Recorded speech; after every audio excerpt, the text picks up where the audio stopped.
Donc l'éclairage public, l'électrification n'existait pas dans le rural. Donc les premiers problèmes d'immigrants et des villageois, c'est l'eau, l'électricité et la route. Donc les premiers projets qui étaient portés par l'association, c'était des projets d'infrastructure et des services sociaux. Donc ça a porté sur ça. Et on était, je dirais, la première association au Maroc qui agit sur le rural, dans la montagne. Parce que le rural, la plaine c'est le rural. La montagne. Et les trois conditions avec lesquelles l'association a commencé, c'est que pour pouvoir agir sur un territoire, sur un village, il faut qu'il soit organisé. Organisé d'une façon juridique, parce qu'il y a déjà la Jma'a, c'est le comité des sages chez nos amis africains. Et on misait sur la symbiose entre la tradition et la modernité. C'est-à-dire qu'on ne fait pas une coupure entre les sages, le conseil des sages, qui est la Jma'a, et l'association qui va être créée. Des fois, c'est même le comité des sages qui devient association. Et des fois, il est alimenté par des jeunes, par des migrants, etc. Mais pour nous, c'est toujours réussir cet équilibre social pour pouvoir enclencher la dynamique endogène au niveau du village.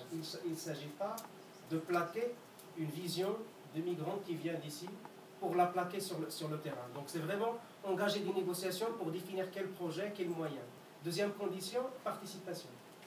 Impossible de réaliser un projet si la partie locale n'intervient pas. Il y a la partie migrant qui apporte une contribution financière, mais pas co-financière, parce qu'il s'implique dans la mobilisation et dans la définition de projet. Et après, il y a les locaux. Qu'est-ce que vous apportez? Donc l'apport, ça peut être financier, ça peut être de travail. L'essentiel, il faut qu'il contribue. Et la troisième condition, je dirais jusqu'à 2002, ça s'appliquait aux infrastructures, c'est que pas d'exclus. C'est-à-dire qu'on fait fonctionner et revivre le principe de solidarité existant avant dans les villages, mais qui a commencé à s'estomper vu le mode de consommation qui commence à prendre plus d'ampleur. Et Migration et Développement, dans les conventions, elle mettait toujours un article où une famille, quand on dit pas d'exclus, on vise des familles pauvres, des familles démunies, des familles dont le chef est en situation de handicap, ou une femme veuve, etc. Il faut qu'elle ait accès à l'eau potable, il faut qu'elle ait accès à l'électricité. Et la caisse de solidarité qui permet ça, c'est les migrants qui la demandent. C'est les migrants, l'été, quand ils reviennent, ils font les comptes avec l'association, qu'est-ce qui n'a pas été payé, la famille telle, et c'est les migrants qui payent. Donc là, c'est vraiment ces actions qui ont été menées sur l'eau, sur l'électricité et sur les routes, ils ont taquiné l'État. Il faut savoir que je pense que l'État partout, il est toujours jalouse de ses prérogatives. Mais chez nous au Maroc, c'est plus. Nous, on parle pas de l'État, on parle du Marzen. Parce qu'il y a toute une charge sémantique sur l'appareil de l'État. Donc, je peux reconnaître que les initiatives qui ont été données par l'association, ils ont été tolérées.